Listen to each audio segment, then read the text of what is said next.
Hi everyone. I am very happy you are here with me. Today we are going to practice English in a fun and powerful way. Today I'm going to tell you a beautiful story called The Forest Trip. It is about four best friends, two boys and two girls, who go on a fun hiking trip to a forest. You can use the shadowing technique to practice your English with this story. Here is how it works.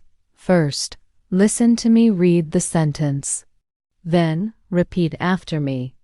Copy my tone, speed, and pronunciation like a shadow. Are you ready? Don't forget to like this video, subscribe to our channel, and click the bell icon. Let us begin the story. My name is Nu. I am 17 years old. I go to a school in a small town. I have three best friends. Two of them are boys, Kavi and Felin. One is a girl, Rumi. We are always together. We laugh, play, and study together. One day, Rumi said, "Why don't we go on a trip? Maybe a mountain hike." Felin smiled. "Yes, let's go to Misty Hill. There is a forest too." I was very excited. I love nature. I love walking in the trees. But more than that, I was happy because Kavi would come too. Kavi is quiet. He's smart, kind, and strong. I liked him for a long time. But I never told him. Rumi looked at me and smiled. "I know someone who is very excited," she said and winked. I felt shy. Maybe she knew my secret. Later that day, Kavi walked with me after school. "You like forest trips?" he asked. "Yes, very much," I replied. "I brought snacks for us," he said, and gave me my favorite biscuits. My heart was happy. We packed our bags. We brought food, water, jackets, and a small tent. Rumi's father dropped us near the mountain. The place was beautiful. Birds were singing. The wind was cool and fresh.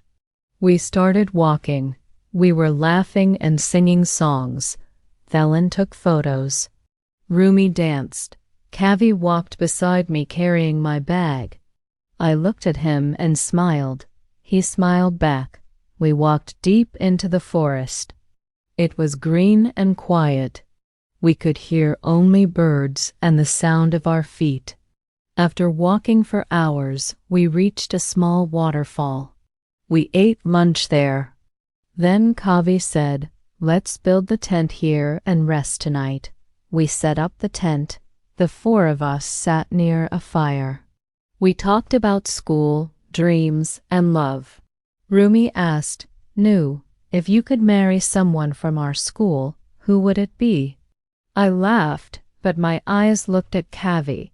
He looked at me too, but no one said anything. That night, it was cold. I couldn't sleep. I came out of the tent and sat near the fire. Kavi was already there. He looked at me and said, "Cold night, isn't it?" "Yes," I said, and sat close to him. There was silence. Then he looked at me and said, "Nu, can I tell you something?" "Yes. I have liked you for a long time." My heart stopped. I looked into his eyes. "I like you too," I whispered. He smiled. I smiled. We didn't say anything more, but that night was the most beautiful night of my life. The next morning, birds were singing again. The forest was fresh with morning air. We all woke up with smiles. Felin made tea. Rumi was brushing her hair with a small mirror. Kavi looked at me and smiled. It felt different now. We both knew our feelings. Rumi whispered to me, "So, something happened last night?" I blushed and nodded slowly. She hugged me. After breakfast, we decided to walk more up the mountain. Kavi said, "There is a cave near the top. Let's go see it." We all agreed. We packed our bags and started walking again. The path was narrow now. Big trees were everywhere. There was no phone signal. We walked carefully. We laughed, told stories, and enjoyed the view. Suddenly, dark clouds came. Wind became strong. Felin said, "Looks like rain is coming." And yes, after 10 minutes, heavy rain started. We ran under big trees. Rumi slipped. Kavi held her hand and helped her up, but now our bags were wet. We had to stop. "We can't go to the cave now," said Kavi. "There is a small hut we saw near the hill," said Thelin. "Let's go there." But when we looked around, the path was gone. We didn't know which way to go. We were lost. I felt scared. "What do we do now?" I asked, trying not to cry. Kavi held my hand and said, "Don't worry. I will keep you safe." We walked in one direction, hoping to find the path. Soon the forest became darker. Rumi said, "I think I saw that tree before. Are we walking in circles?" Yes, we were. The rain stopped, but the sky was gray. We were wet and cold. Suddenly, we heard a strange sound. Growl. It was like an animal. Felin whispered, "What was that?" Another sound came from the bushes. "Maybe a wild boar," Kavi said, standing in front of us. We saw something move behind the trees, but then it disappeared. We all stood close. Our hearts were beating fast. "We need to find shelter now," Rumi said. After walking a bit more, we saw an old wooden hut. It looked broken, but it was better than nothing. We ran inside. The roof had holes. The floor was full of leaves, but we were safe. We used dry leaves to sit. Kavi gave me his jacket. "I'm okay," I said. "No, you'll catch a cold," he said. Rumi was trying to light a small fire. Suddenly, there was a noise outside. Crack, snap. We all froze. Then a wild dog came running near the door and barked. Felin grabbed a stick. Kavi stood up, looked into the dog's eyes, and shouted loudly. The dog stopped, then ran away. We all took a deep breath. "You were brave," I said to Kavi. "I had to protect you," he smiled. That evening, the sky cleared. We sat together inside the hut. Rumi and Felin were sleeping. Kavi looked at me and said, "Nu, I was so scared to lose you today." I looked at him. His face was serious. "I never want to be away from you," he said. I felt tears in my eyes, happy tears. "I feel the same," I said softly. He held my hand. "I will tell my parents about you after we finish school," he said. "I will wait for you," I replied. We sat like that for a long time. No words, just hearts. The next morning, the sun was bright again. We decided to walk back. Kavi used his compass and map. After 2 hours, we saw the main path. We screamed with joy. Rumi called her dad after getting signal. He came and picked us up. On the way home, I rested my head on Kavi's shoulder. He looked at me and whispered, "We are not just friends now." I smiled and nodded. After the trip, everything felt new. At school, Kavi sat next to me now. He always waited after class to walk home with me. Rumi and Thelin also became close. Maybe another love story. The trip changed our lives. It made us stronger. It showed us the meaning of friendship, fear, courage, and love. Sometimes the scariest paths lead us to the most beautiful places and to the people we love. And that's the end of our story, the forest trip. Wasn't it amazing? We saw how a fun school trip turned into an exciting adventure and how friendship and love can grow stronger even in the middle of a dark forest. I hope you enjoyed practicing English with me today. Remember, The more you listen and repeat, the more confident you'll become. Keep using the shadowing technique every day. Even just 10 minutes can make a big difference. And don't forget, like this video, subscribe to the channel, hit the bell so you never miss another story. Thanks for learning with me. Bye for now. The forest trip. A new chapter. Life back in our small town was familiar, yet everything felt painted in brighter colors after our return from Misty Hill. The shared secret of being lost, the fear, and the confession by the fire had woven an invisible thread between the four of us, pulling us closer than ever. Kavi and I didn't need to announce our relationship to the world. It simply was. The way he'd casually carry my books, the quick smiles exchanged across the cafeteria, and the comfortable silence during our walks home spoke volumes.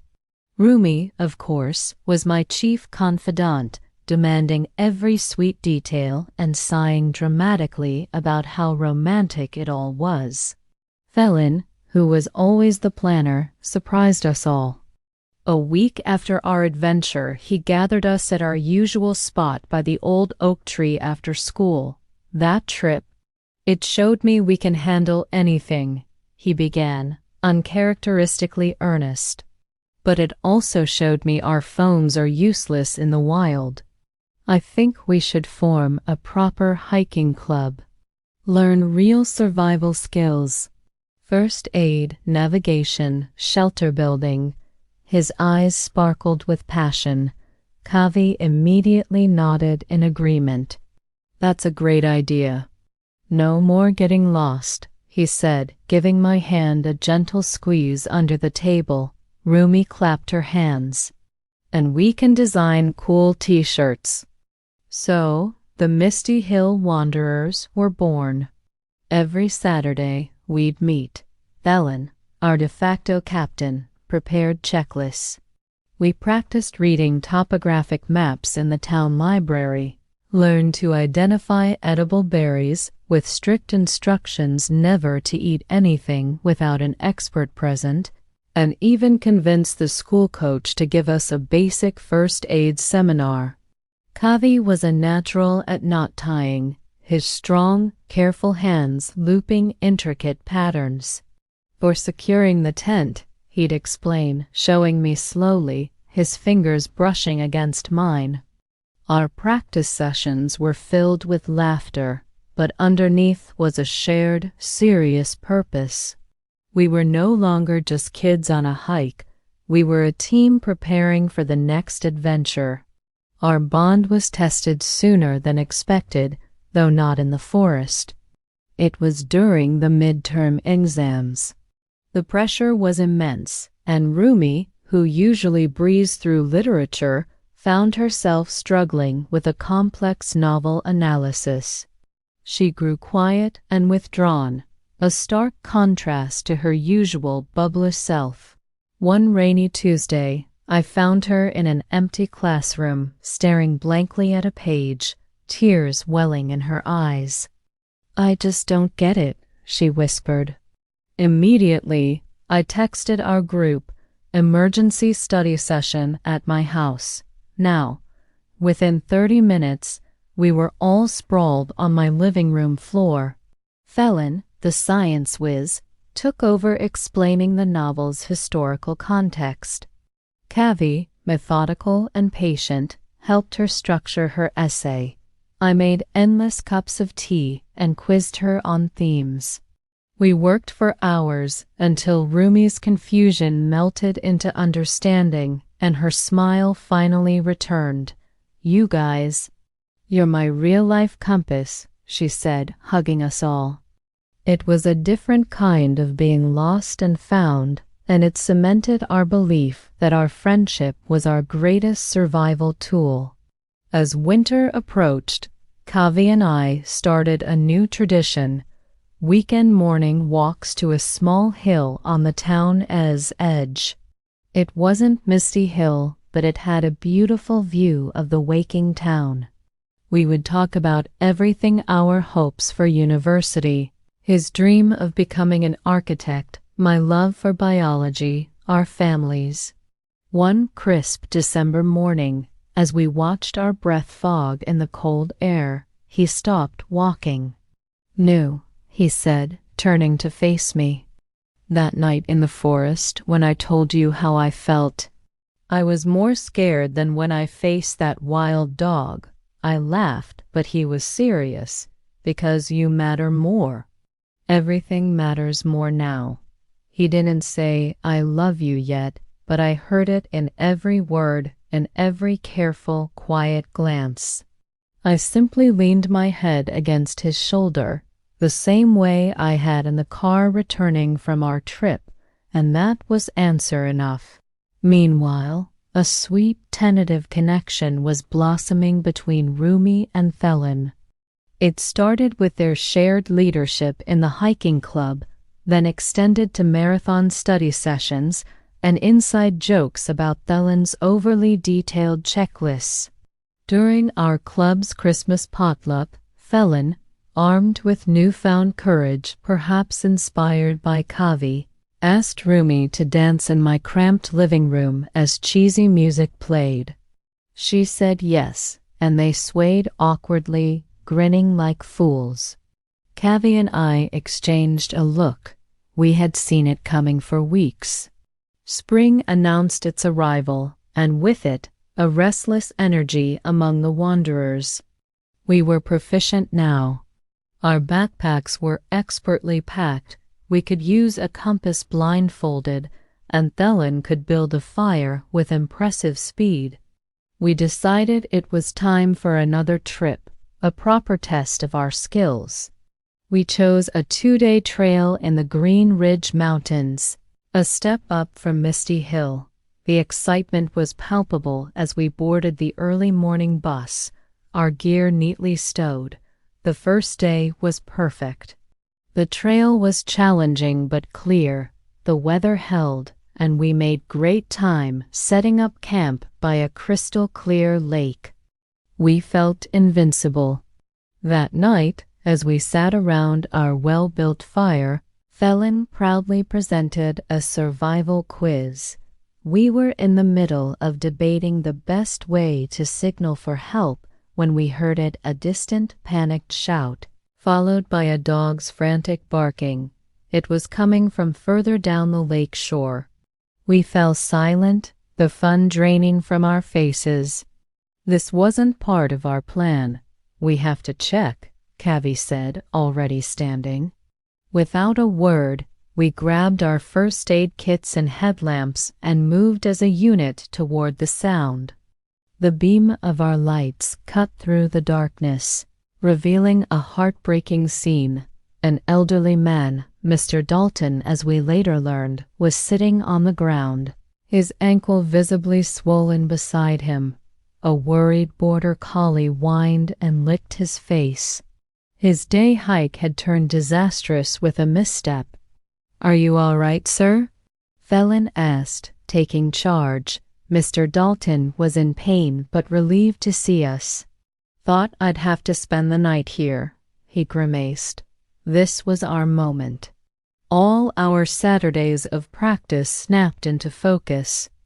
Rumi and I comforted Mr. Dalton and his dog, offering water and a warm blanket. Kavi and Thelin, consulting quietly, assessed the injury. It was a bad sprain, not a break. Using our first aid knowledge and spare clothing, they immobilized the ankle securely. Since he couldn't walk, we decided our campsite was closer and safer. Working together, Kavi and Thelin created a makeshift stretcher from strong branches and our tent's rainfly. With immense care, they carried Mr. Dalton back to our camp while Rumi and I followed with the dog and his gear. For the rest of the night, we took turns keeping watch, ensuring Mr. Dalton was warm and comfortable. We shared our food, and his dog, Sandy, curled up by the fire, finally calm. At first light, Kavi and Thelen hiked out to the nearest park ranger station to get help. By noon, a ranger team arrived with a proper stretcher to evacuate Mr. Dalton. His gratitude was overwhelming. "You kids," he said, his voice thick with emotion, "you're not just hikers. You're guardian angels." The bus ride home was quiet but humming with a profound sense of accomplishment. We hadn't just passed a test. We had applied everything we'd learned to truly help someone.